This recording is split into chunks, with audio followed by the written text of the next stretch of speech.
Hello दोस्तों, नमस्कार। आपका स्वागत है आपके अपने चैनल हिंदी हब ऑफिशियल में।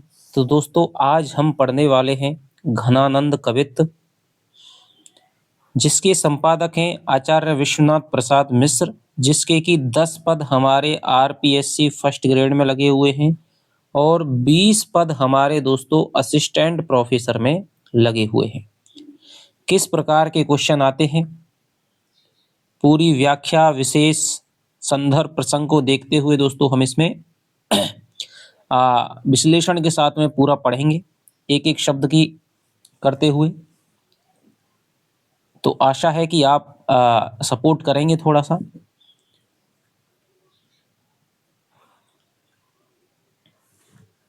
तो चलिए पढ़ते हैं। पहला दोस्तों क्या है, इसमें देखिए 10 आपके जो पद या छंद लगे गए हैं, 10 छंद लगे गए हैं। 10 छंदों में दोस्तों आपका क्या है, घनानंद कवित्त भले ही इसका नाम है, लेकिन इसमें कवित्त भी हैं, सवैया भी हैं, दोहे भी हैं, सोरठे भी हैं, अन्य अन्य छंद भी हैं। तो प्रथम हमारे 10 छंदों में हमको दोस्तों क्या मिलेंगे, सवैया मिलेगा और हमारा कवित्त मिलेगा।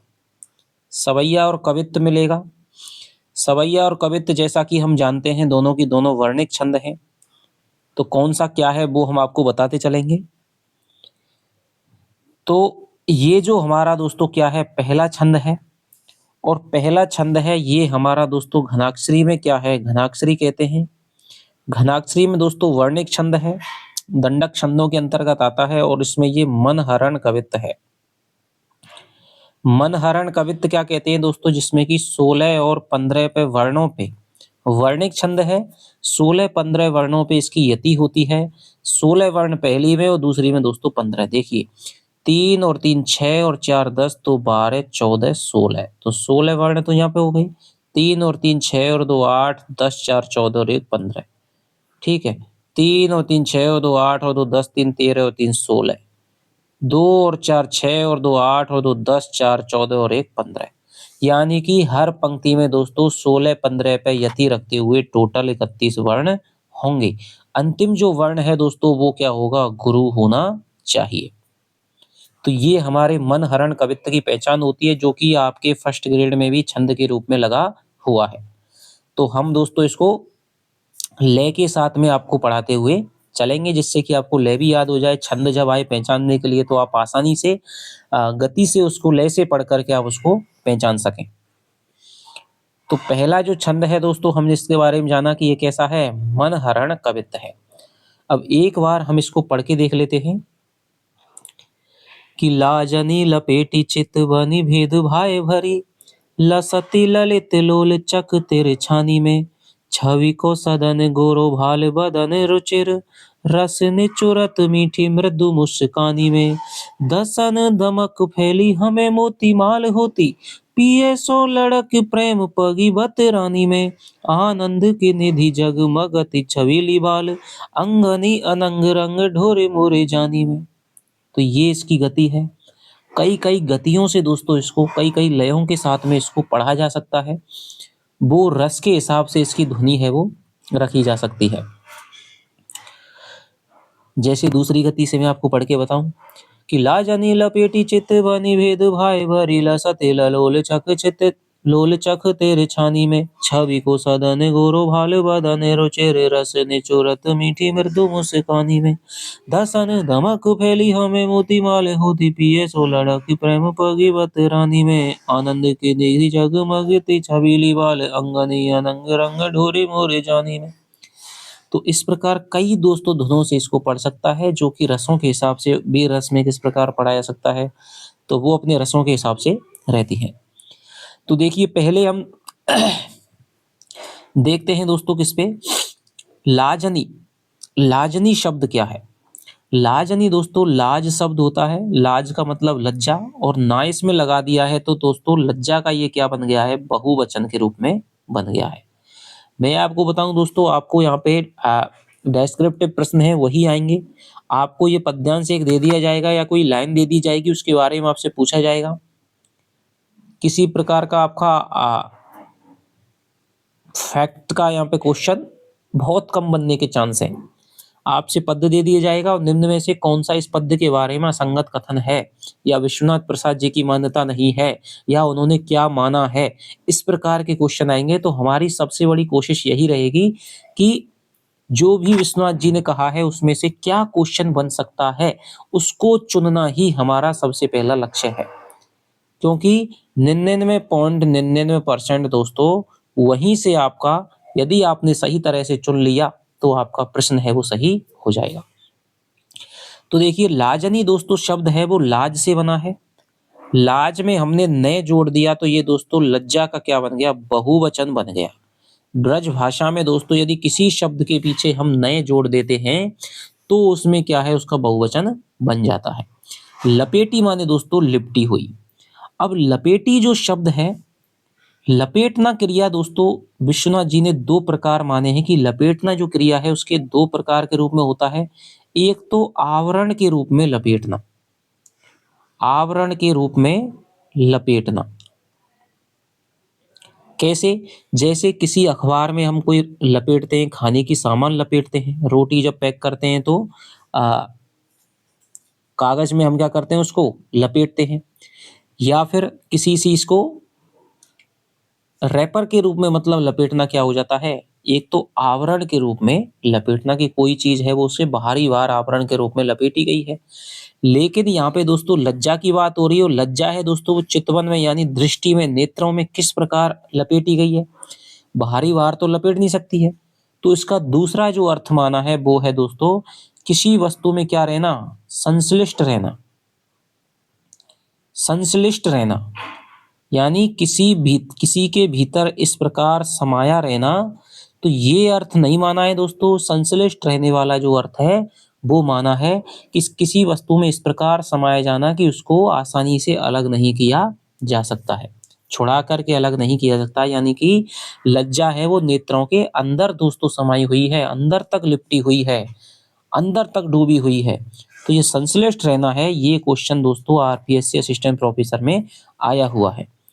तो चलिए, लाजनी माने लज्जा का बहुवचन है दोस्तों। विभिन्न प्रकार की लज्जा विशेष प्रकार की कैसे रहेगी कि हर भाव में दोस्तों लज्जा हर प्रकार की रहती है। किसी चीज को देख करके किसी परिस्थिति में यदि लज्जा एक प्रकार की रहती है तो दूसरी परिस्थिति में ज्यादा या कम है वो अनेक प्रकार की रह सकती है। और भेद भाय भरी यानी दोस्तों अनेकों भेदों से भरी हुई, अनेकों रहस्यात्मक भावों से भरी हुई, अनेकों गूढ़ भावों से, अनेकों गूढ़ संकेतों से भरी हुई चितवनी माने होता है दोस्तों दृष्टि। चितवनी माने क्या होता है, दृष्टि होता है दोस्तों, नजर होता है। लसती माने दोस्तों दिखाई देती है, शोभित होती है। ललित माने होता है सुंदर। लोल माने चंचल। चख माने होती है दोस्तों आंख। तिरछानी माने तिरछी।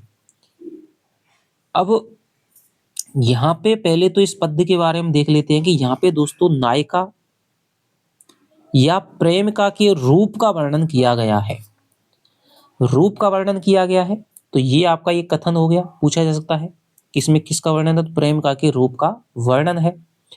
और इसमें दोस्तों रूप का वर्णन करने के लिए नेत्रों का वर्णन किया गया है पहली पंक्ति में। दूसरी पंक्ति में दोस्तों माथे का वर्णन है। तीसरी पंक्ति में हमारे मुख, दूसरी पंक्ति में ही मुख का वर्णन है। फिर आपके दोस्तों बोली का वर्णन है। फिर आपके दांतों का वर्णन है, ठीक है, मुस्कान का वर्णन है दोस्तों। इसके अलावा चौथी पंक्ति में हमारी गति का दोस्तों वर्णन मिलता है। तो इन अन्य अंगों के माध्यम से पूरे नायिका के रूप का वर्णन किया गया है कि वो नायिका कैसी है। और ये नायिका के रूप के वर्णन के बारे में विश्वनाथ जी कहते हैं कि भाई अब तक नायिका भेद की परंपरा में सखी के द्वारा ये वर्णन किया जाता था कि सखी है वो किसी नायिका का, अपनी सखी का वर्णन करेगी। नायिका भेद की परंपरा में जो कवि हैं रीतिबद्ध कवि हैं, लेकिन यहाँ पे घनानंद हैं वो रीति मुक्त कवि हैं।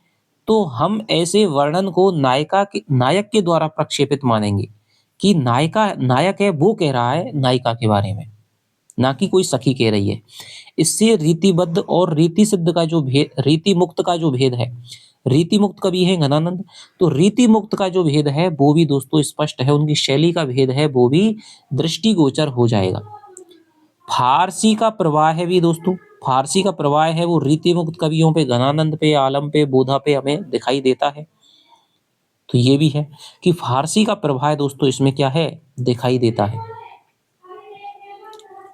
ठीक है, तो यहाँ पर हम मानेंगे ऐसे ही हमारे जगन्नाथ दास रत्नाकर हैं, उन्होंने बिहारी सत्सई लिखा तो उन्होंने भी ऐसी उक्तियों को सखी की उक्ति ना मान करके नायक की उक्ति माना है।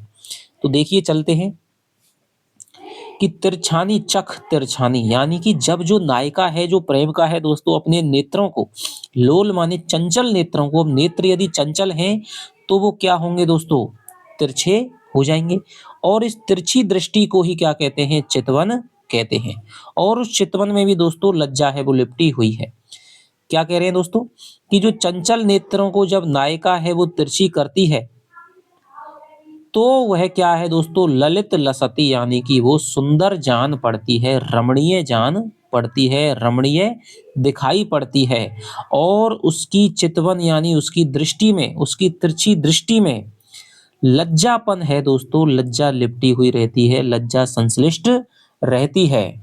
भेद भाव भरी और अनेक गूढ़ संकेतों से वो भरी हुई दिखाई देती है। कि जो नायिका है वो अपने नेत्रों को जैसे ही तिरछा करती है तो वो अत्यंत दोस्तों सुंदर दिखाई पड़ती है। और उसके चितवन यानी उसकी टेढ़ी नजरों में, उसकी वक्रिम दृष्टि में लज्जा है वो संश्लिष्ट रहती है। अनेक रूपों वाली जो लज्जा है, विविध प्रकार की जो लज्जा है वो क्या रहती है, रहस्यमय संकेतों से युक्त रहती है, विभिन्न संकेतों से, विभिन्न गूढ़ भावों से युक्त रहती है। यानी कि हर प्रकार की लज्जा में एक एक भाव है वो एक एक लज्जा से तुलना की गई है कि ये भाव है इस प्रकार की लज्जा, ये भाव है इस प्रकार की लज्जा। तो अनेक प्रकार की लज्जा में अनेक गूढ़ भावों को क्या करती है, वो दिखाती है। तो पहली पंक्ति का आसान है, आपको समझ में आ गया होगा कि जो सुंदर नायिका है वो अपने चंचल नेत्रों को जैसे ही तिरछी करती है, उसके तिरछे नेत्रों में, तो वो बहुत क्या है, ललित लसती, यानी बहुत ही सुंदर दिखाई पड़ती है, रमणीय दिखाई पड़ती है। और उसकी चितवनी में दोस्तों, यानी उसकी तिरछी नजरों में लाजनी लपेटी अनेक प्रकार की लज्जा संश्लिष्ट रहती है, समाई रहती है। और उसकी जो चितवन है, तिरछी जो चितवन है, उसकी अनेक प्रकार के दोस्तों प्रेम के गूढ़ भरे संकेतों को करती है, संकेतों को स्पष्ट करती हुई दिखाई देती है। छवि को सदन गोरो भाल बदन रुचिर। अब देखिए, छवि माने दोस्तों रूप या सौंदर्य, सदन माने हो जाएगा घर, गोरो माने गौरवर्णीय, भाल माने माथा, बदन माने दोस्तों क्या हो जाएगा, मुख, और रुचिर माने हो जाएगा रुचि युक्त। कि नायिका का जो दोस्तों देखिए गोरा जो विशेषण है वो भाल और बदन के आगे लगा हुआ है, यानी कि उसका भाल है वो भी क्या है, गोरा है, और बदन है दोस्तों वो भी क्या है, हमारा गोरा है, यानी मुख है वो भी क्या है, गौरवर्णीय है। भाल भाल और कैसा है दोस्तों, रुचिर है। कि छवि को सदन, कि उसका जो गौर वर्ण का जो छवि को मुख सौंदर्य है, तो उसका जो गौर वर्णीय जो मुख है वो क्या है, रूप सौंदर्य का क्या है दोस्तों, घर है।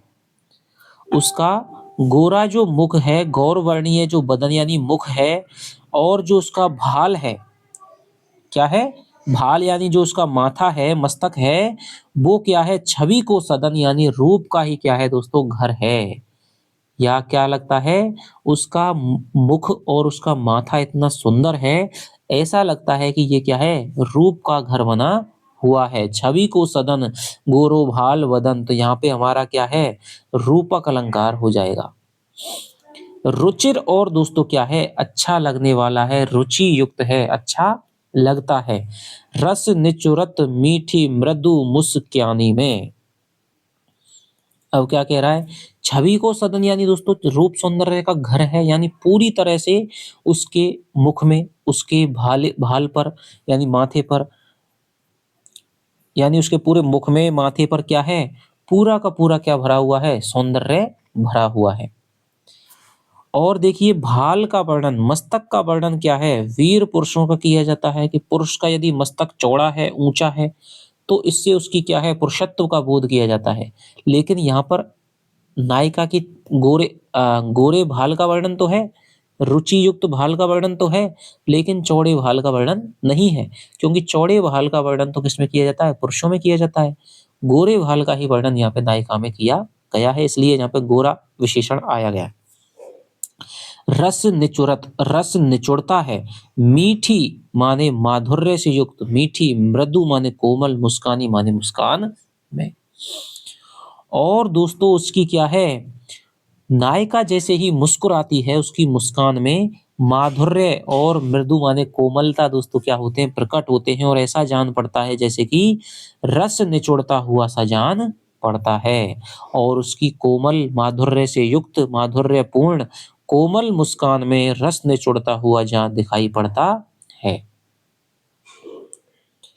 क्या करता है दोस्तों कि जो नायिका है वो जैसे ही अपने नेत्रों को तिरछे करती है तो वो अत्यधिक रमणीय जान पड़ती है, और उसकी जो चितवन है वो अनेक प्रकार की लज्जा से संश्लिष्ट रहती है, युक्त रहती है, और उसकी तिरछी चितवन अनेक प्रकार के रहस्यमय भावों को स्पष्ट करती हुई दिखाई देती है, अनेक प्रेम के गूढ़ संकेतों को व्यक्त करती हुई दिखाई देती है।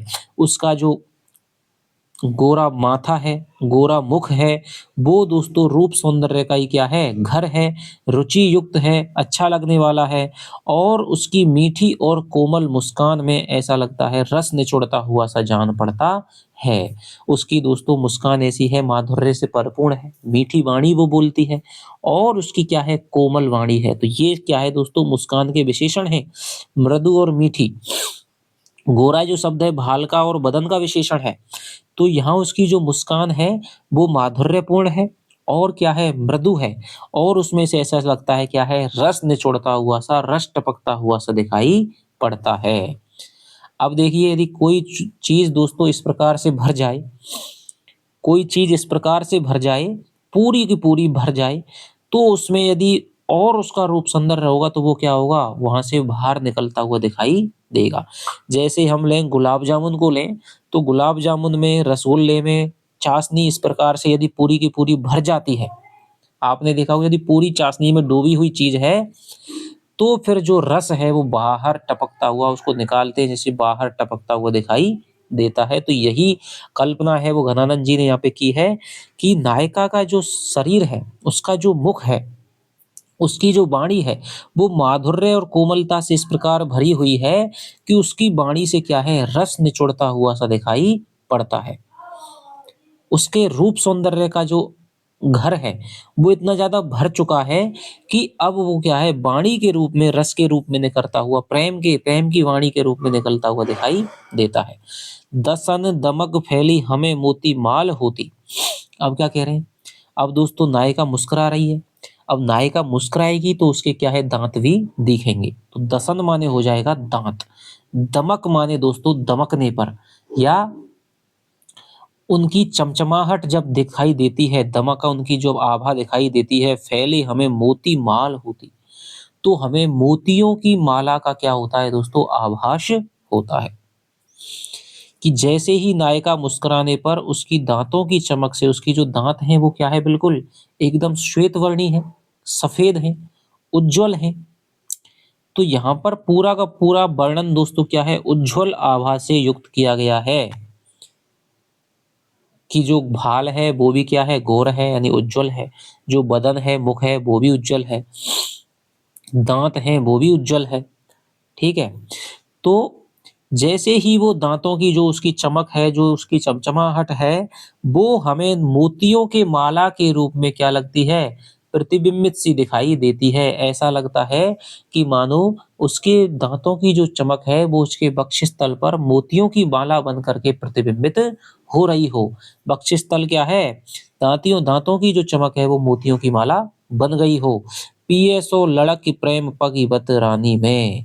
पियो माने अपने प्रिय से, लड़क माने दोस्तों ललक करके, उमक करके, या उत्साहित होकर के, उमंग में भर करके, प्रेम पगी बतरानी में, प्रेम में पगी हुई बतरानी माने बातों से। कि जब वो नायिका है, जब वो प्रेम से अपने प्रिय से ललक करके, उत्साहपूर्ण होकर के, प्रेम से पगी हुई वाणी में बात करती है और मृदु मृदु मंद मुस्काती है, तो उसके जो दांतों की चमक है वो मोतियों की माला का क्या कराती है? आभास कराती है। कि इस उमंग के कारण उसके दंत पंक्ति जैसे ही खुलती है, तो उसका जो प्रकाश है, उसके दाँतों का जो प्रकाश है वो क्या है, उसके वक्षस्थल पर मोतियों की माला का आभास है, प्रतिबिंब है वो क्रिएट करता है।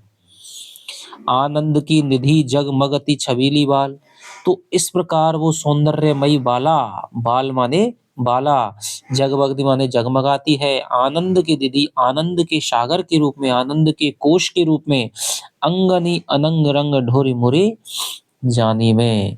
और धुरी माने दोस्तों क्या है, छहरती है, दिखाई देती है, मुरी माने मुड़ने में, अनंग रंग माने दोस्तों, अनंग माने कामदेव, रंग माने कामदेव का रंग यानी कामदेव की छटा, अंगनी माने अंगों में। अंगनी देखिए, अंग शब्द होता है, उसके आगे ने लगाया, नी लगाया तो वो भी क्या हो गया दोस्तों, बहुवचन हो गया।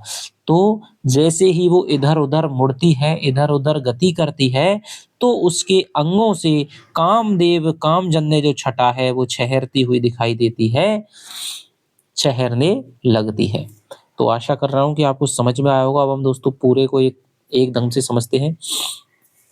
जो प्रेम का है, जो नायिका है, वो अपने नेत्रों को जैसे ही तिरछी करती है, चंचल नेत्रों को जैसे ही तिरछी करती है, तो अत्यंत रमणीय दिखाई पड़ती है और उसकी जो दृष्टि है वो विविध प्रकार की लज्जा से संश्लिष्ट रहती है और उसमें उसकी चितवन में अनेक प्रकार के गूढ़ रहस्य भरे हुए रहते हैं।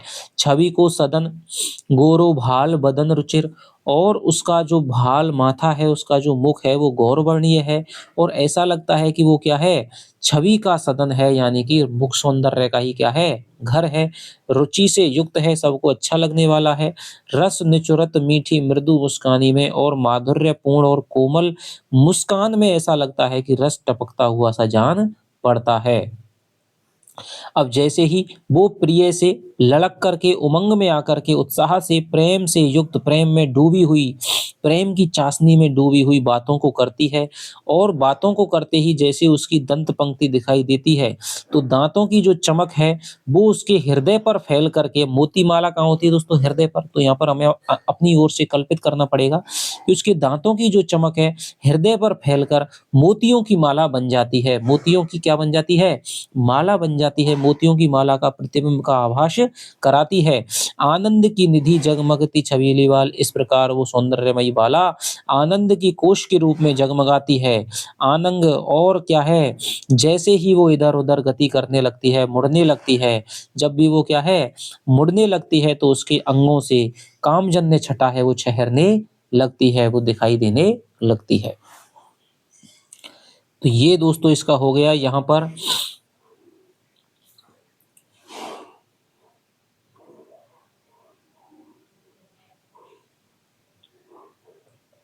आशा करता हूँ कि आपको समझ में। तो एक बार हम और देखते हैं दोस्तों। जब जो नायिका है, प्रेम का है, वो अपने चंचल नेत्रों को तिरछा करती है, तो वो अत्यंत रमणीय दिखाई पड़ती है और उसकी जो चितवन है, वो अनेक प्रकार की लज्जा से संश्लिष्ट रहती है और उसमें अनेक गूढ़ भाव दिखाई देते हैं, या फिर वो अपनी चितवन के द्वारा, लज्जा भरी चितवन के द्वारा अनेक प्रकार के प्रेम के गूढ़ भावों को, रहस्यात्मक भावों को संकेतित करती हुई दिखाई देती है, व्यक्त करती हुई दिखाई देती है। उसका जो माथा है, उसका जो बदन है, वो छवि को सदन यानी छवि का रूप सौंदर्य का ही क्या है, घर है, रुचि युक्त है। जैसे ही वो मुस्काती है तो उसकी माधुर्यपूर्ण और कोमल मुस्कान में रस निचुड़ता हुआ सा दिखाई पड़ता है। अब यदि दोस्तों मुस्कान कोमल और मृदु नहीं होगी, यदि सख्त मुस्कान होगी तो उसमें से रस कैसे निचुड़ेगा? तो इसलिए कोमल, मृदु और मृदु दिखाया गया है, मीठी और मृदु दिखाया गया है और वो अपने प्रिय से ललक करके, उमक करके, प्रेम से युक्त बातों को करती रहती है और इन्हीं बातों-बातों में जैसे ही वो मुस्कुराती है, तो उसकी दाँतों की चमक फैल कर के वक्षस्थल पर मोतियों की माला का आभास कराती है और वो बाला जैसे ही मुड़ती है, तो उसके विभिन्न अंगों में कामजन्य जो छटा है वो छहरने लगती है। इस प्रकार वो सौंदर्यमयी बाला आनंद के कोश के रूप में जगमगाती है। अंगनी और अनंग में दोस्तों विरोधाभास अलंकार हो जाएगा। और आपके दसनी दमक में आपका हो जाएगा अनुप्रास अलंकार हो जाएगा, लसित ललित लोल चक, तो यहाँ पे भी अनुप्रास हो जाएगा। लाजनी लपेटी में भी, भेद भाई में भी दोस्तों क्या हो जाएगा, अनुप्रास हो जाएगा। तो ये हमारा दोस्तों पहला है कवित्त है वो रहा है, जिसमें कि एक शब्द का अर्थ और आप जान लें, पगी। पगी माने होता है दोस्तों डूबी हुई, और यहाँ पे प्रेम से पगी यानी प्रेम में डूबी हुई। और प्रेम में दोस्तों डूबी हुई का मतलब क्या है कि जो नायिका है वो अपने प्रेमी से क्या है, उसके अंदर की दोस्तों बातें कर रही है, यानी प्रेम से क्या है, उसके अंदर में क्या कर रही है, उसके अंतर में क्या कर रही है, प्रवेश कर रही है।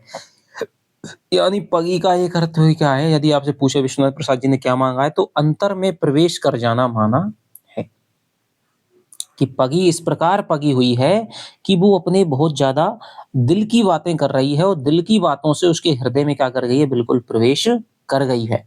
और इस प्रकार जब वो प्रवेश कर रही है तो वो क्या है, माधुर्यपूर्ण और मृदु मुस्का रही है, जिससे चमकने वाले दांत हैं वो मोती माला का प्रतिबिंब बना रहे हैं।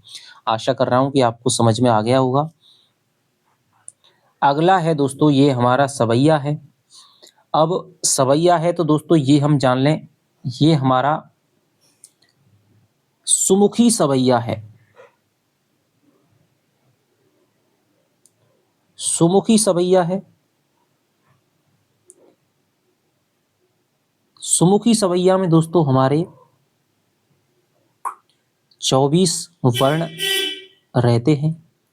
24 वर्णों में हमारे दोस्तों 8 जो सगण हैं, 8 सगण हैं वो रहते हैं। सगण होता है दोस्तों एक एक दो, तो ये हमारा सगण है। देखिए तो एक एक दो, एक एक दो, एक एक दो, एक एक दो, एक एक दो, एक एक दो, एक एक दो, एक एक, एक एक, छवे नहीं है दोस्तों, छः है, आधा छः है, तो यहाँ पे दो। तो ये हमारा क्या है, सुमुखी सवैया है। सुमुखी सवैया, तो एक बार तो ये आपको ध्यान रखना है। और बहुत ही दोस्तों प्रसिद्ध पंक्तियां हैं, साहित्य में भी पंक्ति दे करके आपसे पूछ जाती है कि अंग अंग तरंग उठे धुन की झलके आदि सुंदर आनंद गौर किसकी पंक्ति है, तो ये गणानंद की पंक्ति है। तो देखिए इसको भी पढ़ते हैं। इसमें भी दोस्तों नायिका के रूप सौंदर्य में जो अंग की दीप्ति है, अंग दीप्ति का यहाँ पे वर्णन किया गया है। अंग दीप्ति का वर्णन किया गया है। अंग दीप्ति का क्या वर्णन है कि झलके अति सुंदर आनंद गौर, कि झलके माने झलकता दिखाई पड़ता है। झलके माने झलकता है। अति माने अत्यधिक, सुंदर माने सुंदर, आनंद माने मुख, गौर माने गौर वर्णीय।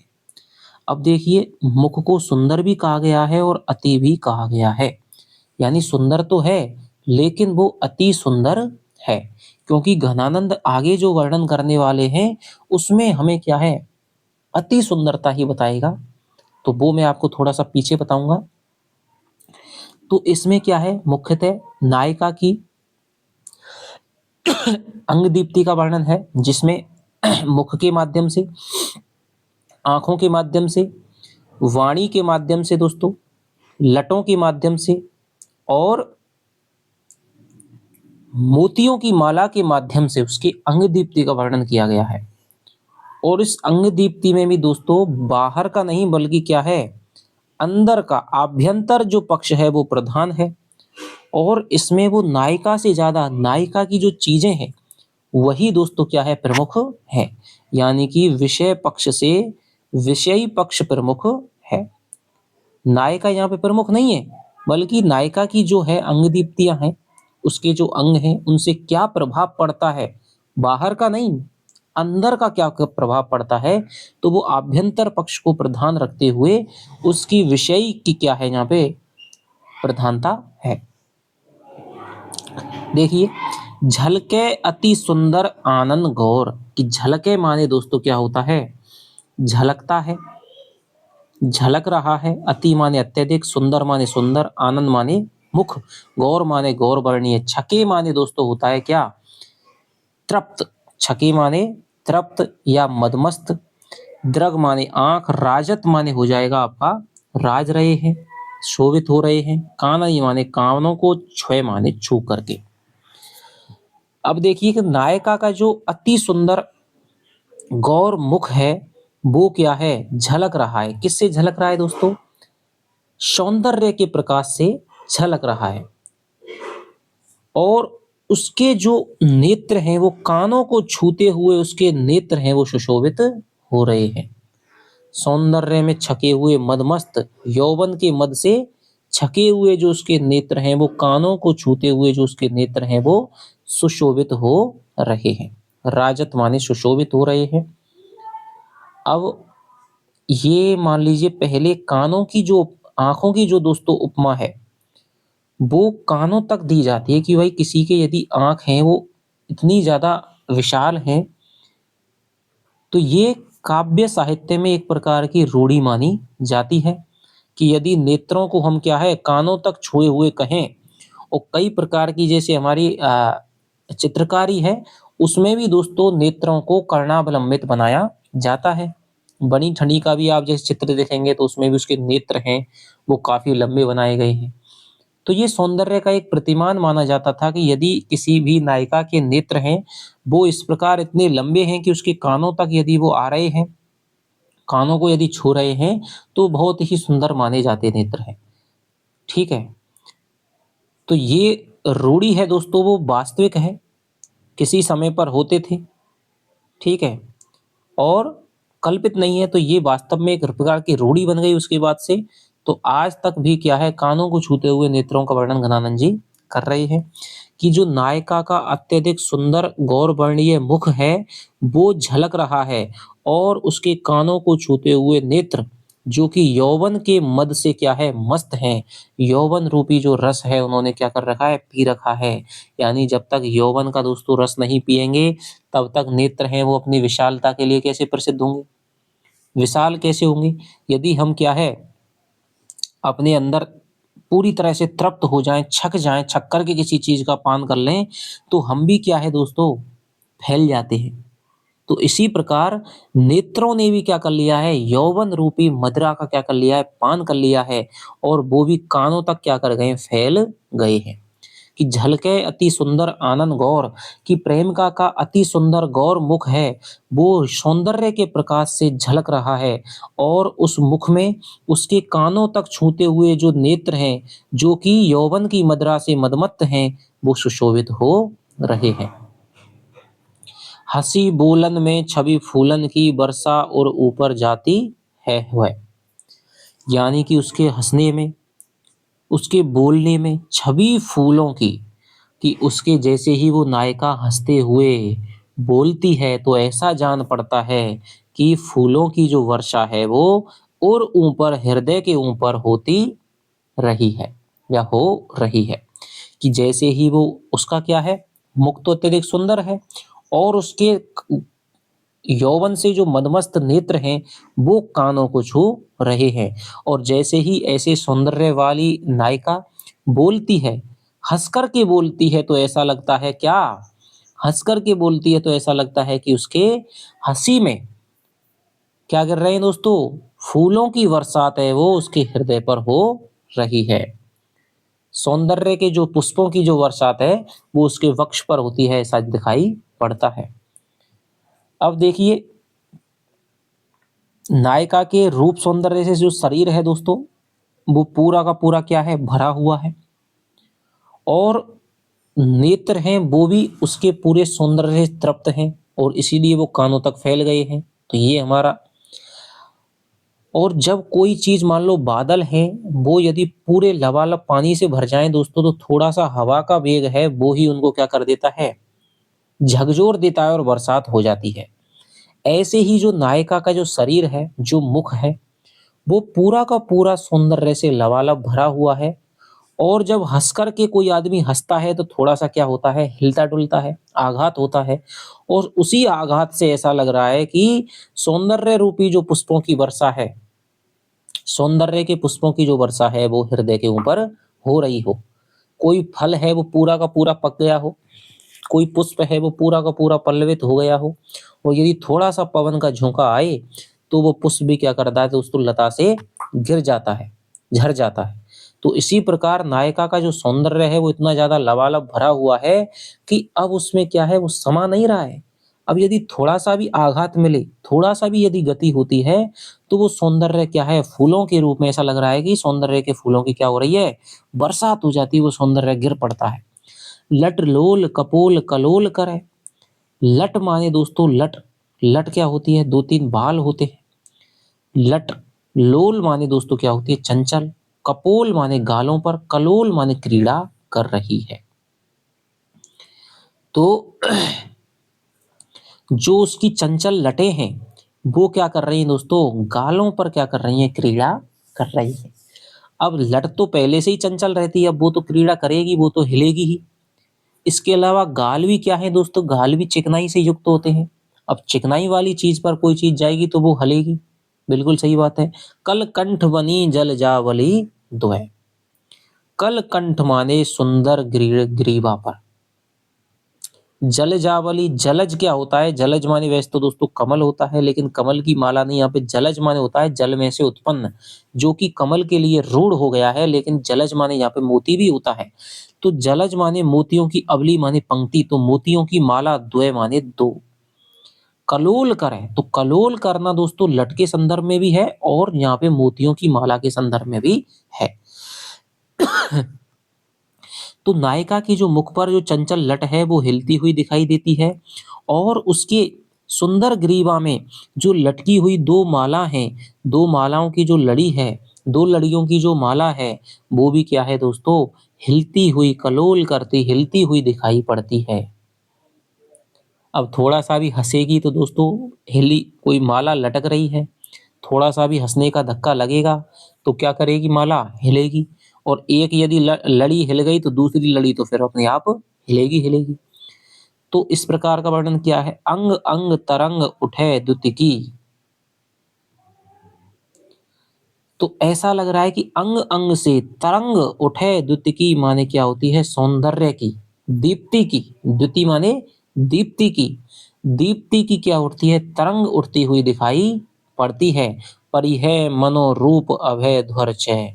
और परिह माने पड़ेगी, मनो माने मानो, रूप माने सौंदर्य, अभय धर चय, धर माने दोस्तों धरती पर, चय माने चू पड़ेगा।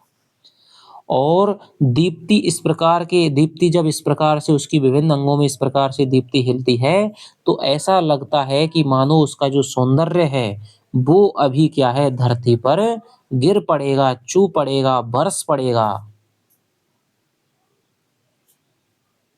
तो उसके अंगों से, विभिन्न अंगों से सौंदर्य की दीप्ति की इस प्रकार की तरंगे, लहरें उठती हुई दिखाई पड़ती हैं कि ऐसा लगता है जैसे कोई मान लो घड़ा भर रहा है और उस पे चल रहा है कोई, तो वो क्या है, हलता है।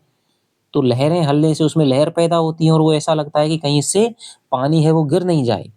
तो ऐसा ही नायिका के रूप सौंदर्य लग रहा है कि नायिका का जो शरीर है वो घड़ा के समान है और वो सौंदर्य से इस प्रकार भरा हुआ है, ऐसा लगता है लहरें उसकी बन रही हैं, तरंग उसकी बन रही हैं, रंग की, द्युति की माने दीप्ति की जो उसके अंग अंग में तरंग बन रही हैं। तो ऐसा लग रहा है कि उसका जो रूप है वो अभी धरती पर गिर पड़ना चाहता है, धरती पर चू पड़ेगा, धरती पर बरस पड़ेगा।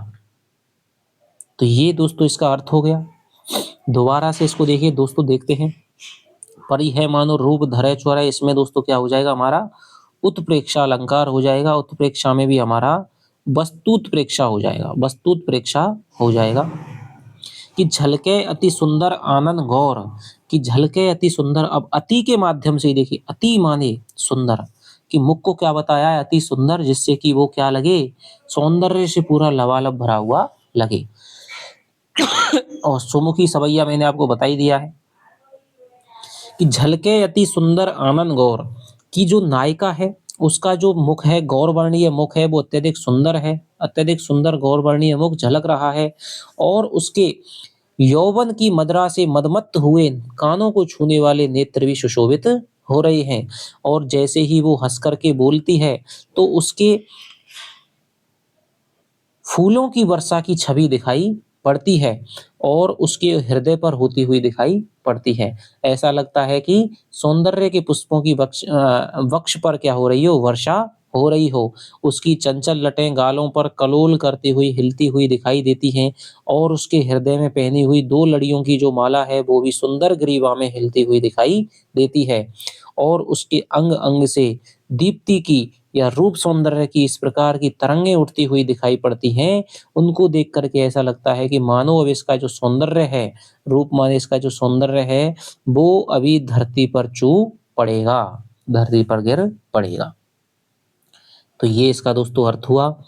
तो इसमें सबसे पहले तो अंगों की दीप्ति का वर्णन है, अंगों की दीप्ति का वर्णन है। अंगों की दीप्ति का वर्णन करने के लिए मुख का प्रयोग किया गया है, नेत्रों का प्रयोग किया गया है। कानों का प्रयोग नहीं है, ध्यान रखना दोस्तों, यदि पूछा जा सकता है कानों का प्रयोग नहीं है। हँसी बोलने में दोस्तों क्या है, बोलने का प्रयोग है और लटों का प्रयोग है। इसके अलावा मोतियों की माला का प्रयोग किया गया है।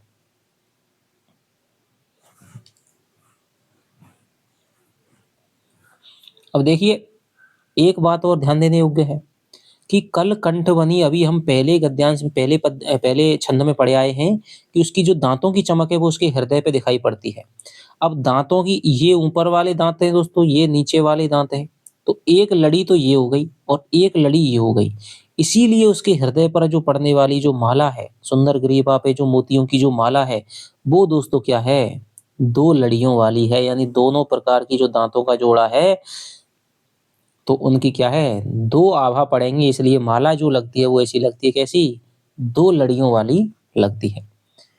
तो ये है दोस्तों, अंग अंग में दोस्तों पुनरुक्ति प्रकाश है, हो जाएगा। ठीक है, आशा करता हूं कि आपको समझ में आ रहा होगा। एक बार दोस्तों और देख लेते हैं हम कि झलके यानी आनंद की जो सुंदर नायिका है, उसका जो मुख है, गौरवर्णीय मुख है, वो अत्यधिक सुंदर है, झलक रहा है और उसके जो यौवन के मदरा से मदमत्त हैं, यौवन की मदिरा को पी करके जो नेत्र मदमत्त हुए नेत्र हैं, वो कानों को छूते हुए सुशोभित हो रहे हैं और वो जब हंस कर के बोलती है तो ऐसा लगता है कि उसके वक्ष पर फूलों की वर्षा है वो हो रही हो। उसकी चंचल लटें गालों पर क्रीड़ा कर रही हैं और उसके सुंदर ग्रीवा में लटकी हुई 2 लड़ियों की जो माला है वो भी हिलती हुई दिखाई देती है। अंग अंग तरंग उठे दुतगी और उसके अंग अंग से ऐसी दीप्ति की लहरें उठती हुई दिखाई पड़ती हैं कि मानो उसका जो सौंदर्य है वो अभी धरती पर चू पड़ेगा, उस धरती पर गिर पड़ेगा।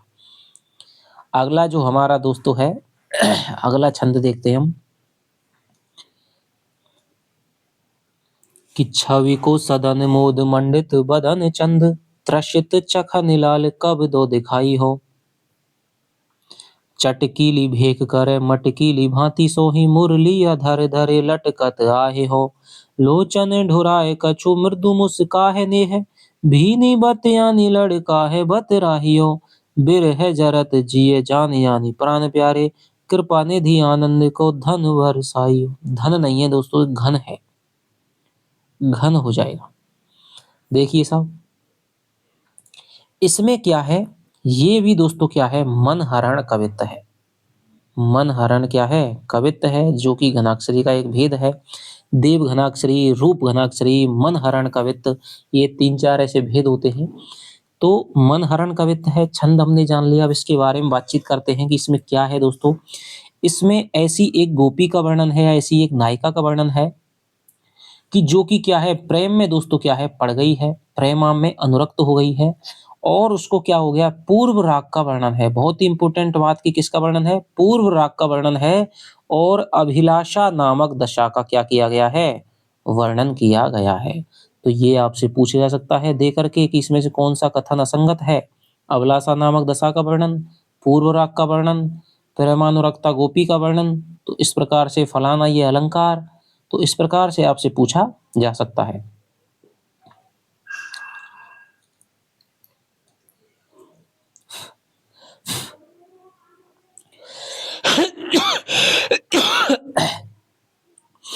तो ये हमारा देखिए, एक तो मनहरण कवित्व हो गया।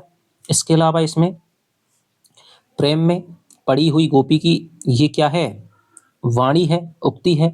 इसके अलावा पूर्व राग का वर्णन है। पूर्व राग क्या होता है दोस्तों, कहीं पे किसी को देख लिया, कुछ उसके बारे में सुन लिया, ठीक है, और वहां देख करके वो हमारे क्या हो गया, हमें पसंद आ गया। अब आ गए, अब वो क्या कर रहा है, सता रहा है, अब वो चाह रही है कि मेरा प्रेमी आ जाए, ये आ जाए, वो आ जाए, ठीक है। तो ये होता है पूर्व राग।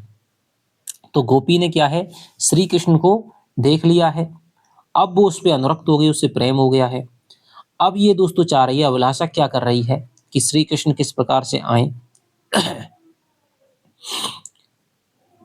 तो देखिए, छवि को सदन की, छवि माने रूप का, सदन माने घर, मोद माने दोस्तों क्या है, प्रसन्नता, मंडित माने मंडित हुआ हुआ, बदन चंद माने चंद्रमा रूपी क्या है, बदन यानी मुख।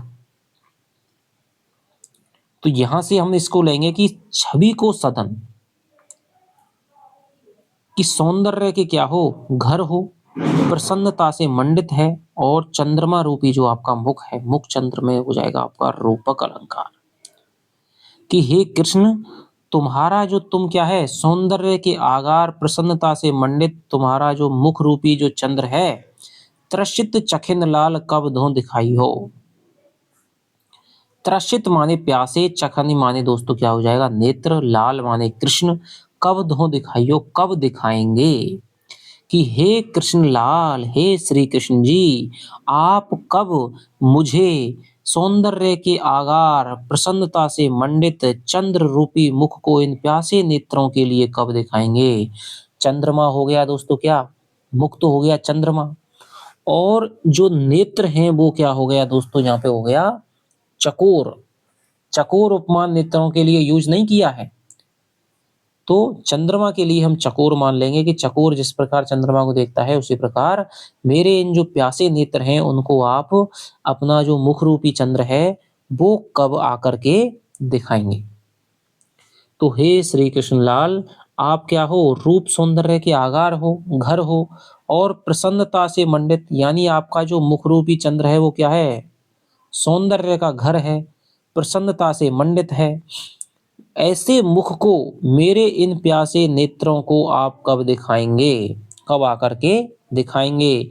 चटकीली भेष करे, मटकीली भांति सोही, और चटकीली माने चटक मटक वाले, भेष करे माने वस्त्र को पहन करके, चटकीले वस्त्रों को पहन करके, मटकीली भांति सोही, और मटकीले मटकीले भांति सोही, मटकीले ढंग से, मुरली अधर धरे लटकत आइयो। अधरों पर बांसुरी रखे, लटकत माने लटकाते हुए, झूमते हुए कब आप आएंगे। क्या कह रही है कि भाई आप भड़कीले वस्त्रों को धारण करके, चटक मटक वाली वाणी में, चटक मटक वाली वाणी नहीं, चटक मटक वाली भांति यानी रंग ढंग से युक्त होकर के, अधरों पर मुरली को धरे हुए, और कब मस्ती में झूमते हुए, लटकते हुए यानी कब मस्ती में झूमते हुए इधर आएंगे। लोचन ढुराए, और नेत्रों को क्या करके दोस्तों, नेत्रों को क्या करते हैं, मटकाते हुए, कछु मृदु मुस्काए, और कुछ कुछ मृदु यानी कोमलता से मुस्काते हुए, मृदु मुस्काते हुए, नेह भीनी बत यानी लड़काए बतराई हो, नेह भीनी यानी प्रेम से भीगी हुई बातों से, लड़काहे बतराई हो, लड़का करके, यानी कि नेह से भीगी हुई स्नेह सिक्त बातों को मेरे मन में ललक उपजा करके, लड़काए माने होता है दोस्तों उमंग उपजाना, किसी के मन में प्रेम की उमंग उपजाना, बतराई हो माने कब बतराएंगे। बिरह जरत जिए जानी, बिरह में मेरे हृदय, जिए माने हृदय को, जरत माने जलता हुआ, जानी माने जान करके, आनी प्राण प्यारे, हे प्राण प्यारे आकर के, कृपा निधि, कृपा के सागर, करुणा सागर, आनंद के बादल को आप कब बरसाएंगे। आनंद के बादल को कब बरसाएंगे। तो यहां पर ये हमारा दोस्तों यमक हो जाएगा, यमक अलंकार हो जाएगा।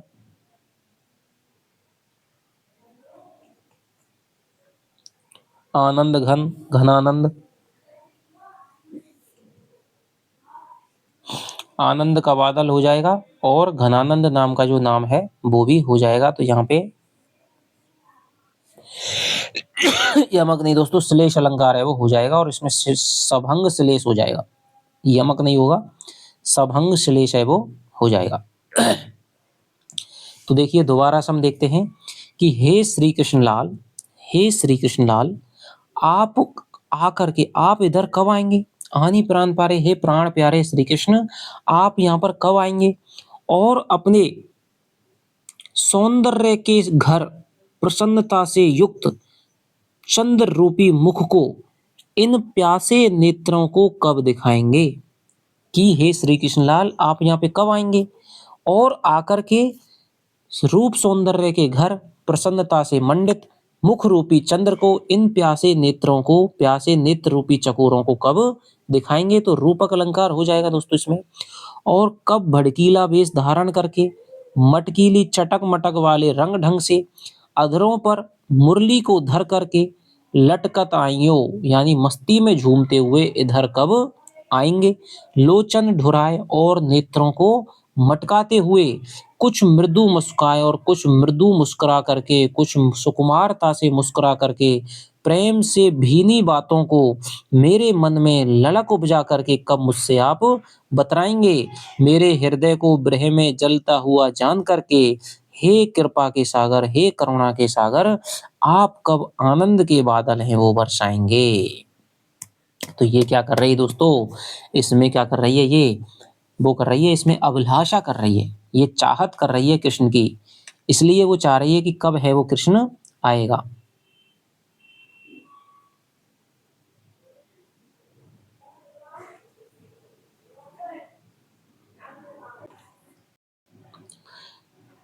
तो इस प्रकार दोस्तों एक बार हम और देख लेते हैं कि जो नायिका है वो दोस्तों श्री कृष्ण के प्रेम में क्या है, अनुरक्त है और वो चाहती है कि श्री कृष्ण जल्दी से जल्दी ही यहाँ पर आ जाएं।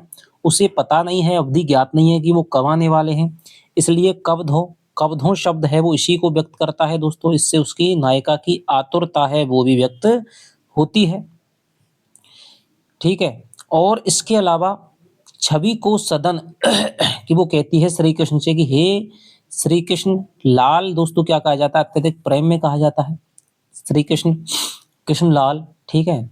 तो अपने प्राण प्रिय को भी लाल कहते हैं, ठीक है।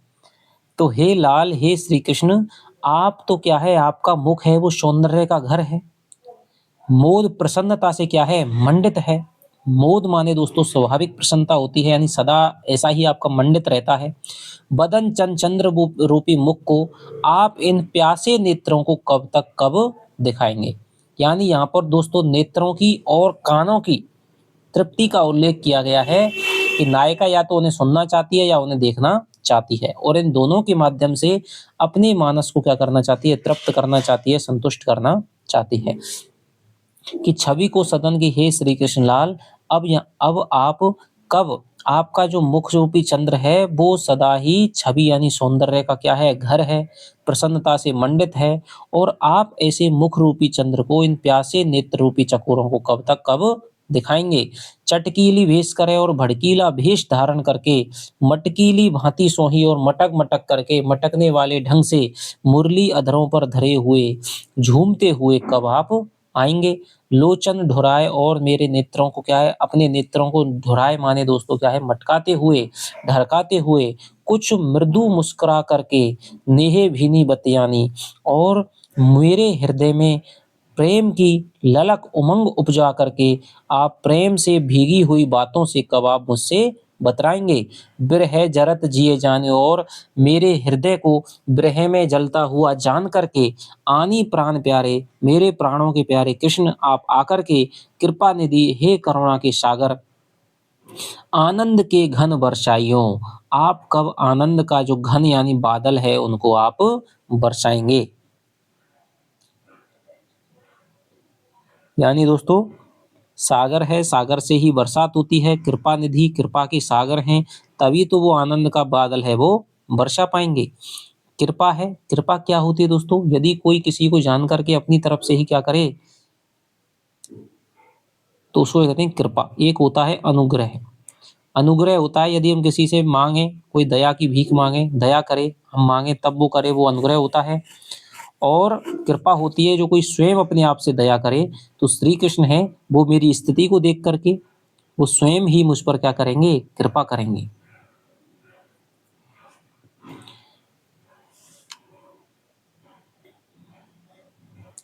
तो ये इसका दोस्तों अर्थ हो गया है। आशा करता हूँ कि आपको समझ में आ रहा होगा। चौथा है जो उसका हम दोस्तों अगले उसमें करेंगे। तो थोड़ा-सा देखिए, थोड़ा-सा स्लो चल रहे हैं 2-3 क्लासों में, लेकिन आपको इस प्रकार अर्थ समझ में आ जाएगा दोस्तों, जहाँ से आपका ज़्यादा से ज़्यादा है वो कवर अप हो जाएगा। इसके बाद जो भी कुछ बचेगा उसको क्वेश्चनों के माध्यम से एक-एक छंद पर हम 2-2 3-3 क्वेश्चनों में सारा का सारा जो है, विश्वनाथ जी ने जो कुछ भी कह दिया है उसको सारे के सारे को हम कवर अप कर लेंगे। तो चलिए आपसे मिलता हूँ अगली वीडियो में, तब तक के लिए दोस्तों बाय-बाय, जय हिंद, जय भारत।